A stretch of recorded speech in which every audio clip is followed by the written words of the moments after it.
souvent qu'une des caractéristiques des personnes douées, enfants, adultes, c'est l'hypersensibilité. Et les gens disent même, je ne suis pas douée, mais quand on parle d'hypersensibilité, je me reconnais tout à fait. Donc j'ai ce côté-là, j'ai pas le côté intellectuel, puisqu'on ne sait pas qu'on est intelligent, mais on peut bien admettre qu'on est hypersensible. On ne peut pas jouer au gros dur, non.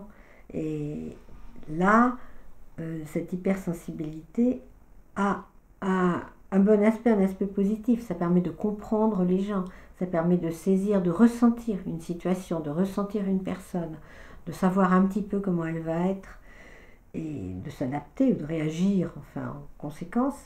Mais en contrepartie, ça rend terriblement vulnérable. Les personnes qui demandent, quand je fais des conférences, les gens demandent mais comment combattre cette hypersensibilité? Qu'est-ce qu'on peut faire?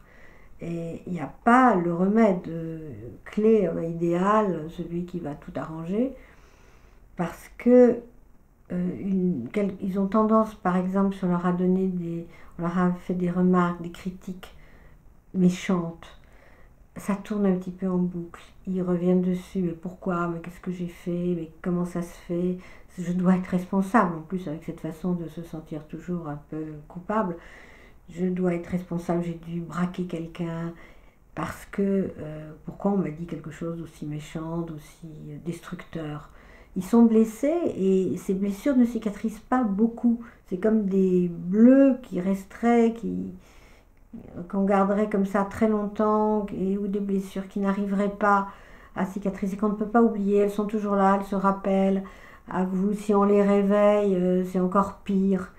Donc cette hypersensibilité, c'est quelque chose de terrible, qui fragilise terriblement.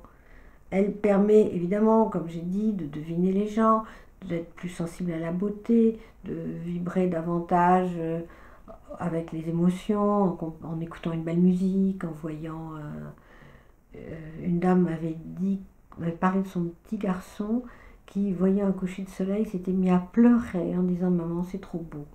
Et je trouvais ça m'a beaucoup touchée parce que ça paraît naturel, enfin. Et voilà, c'est un des avantages, en même temps, un des inconvénients de l'hypersensibilité. Il aurait été avec d'autres petits garçons comme lui, il se serait moqué de lui largement, ça aurait été épouvantable. Il était avec sa mère, ça allait tomber bien. Mais c'est quelque chose qui demande vraiment à être, pas, à faire avec, à être aménagé. On doit le savoir, on ne doit pas s'exposer. On doit savoir qu'il y a des gens qui sont agressifs par jalousie, par colère, une colère générale, donc ils sont agressifs. Ils sont jaloux parce que les gens doués suscitent souvent la jalousie, ils sont plus rapides, ils sont plus brillants, enfin, il y a des choses, et il faut mieux fuir ces gens, autant qu'on peut, il faut les fuir. Les gens dont on sait qu'ils vont agresser par pure jalousie, se sentant légitimes, d'ailleurs ne pensant pas qu'ils sont jaloux, mais qu'ils sont légitimes d'agresser quelqu'un qui a une supériorité sur eux. Donc l'autre, il peut encaisser les critiques, puisqu'il est intelligent, il raisonne bien, donc il peut encaisser les critiques. Pour les gens doués, c'est catastrophique. Alors encore une fois, on dit la méditation, bon, je continue à penser qu'une activité physique vraiment où on peut se donner, je recommence mes sports de combat, c'est ce que je dis,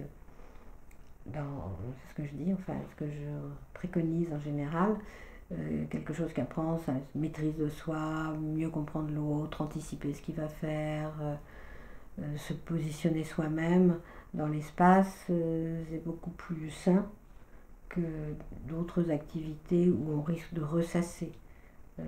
Penser, c'est risquer de ressasser.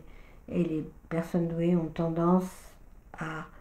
Ce n'est pas ressasser vraiment, mais c'est à revenir dessus parce que ça n'est pas cicatrisé. Revenir sur une attaque, revenir sur une parole méchante, tomber malade, ils tombent malades, on leur dit quelque chose de blessant et ils tombent malades, ils somatisent, ils ont toutes sortes de troubles, alors qu'on soigne, mais la racine n'est pas soignée, c'est entretenu. Et c'est quelque chose vraiment qui est spécifique des personnes douées. Les gens relativisent plus, oublient plus, quoique il y a beaucoup de gens qui ont été blessés, qui somatisent, mais qui n'ont fait pas le lien, ils n'ont pas vu le rapport, et il faut leur dire, et là ils reviennent dessus, ils se disent oui, en effet. Je ne sais pas s'il y a beaucoup de gens insensibles, mais disons que chez les personnes douées, c'est amplifié, ils amplifient tout de toute façon, toutes les émotions sont amplifiées, toutes pour les gosses, par exemple, une remarque de la maîtresse, c'est une catastrophe, le monde s'écroule. Une petite critique et le monde s'écroule. Un copain qui leur dit quelque chose qui pourrait laisser penser qu'il leur en veut, et le monde s'écroule. Enfin, le monde s'écroule très souvent chez les enfants doués. Alors, on peut apprendre à relativiser, dédramatiser, raisonner, réfléchir.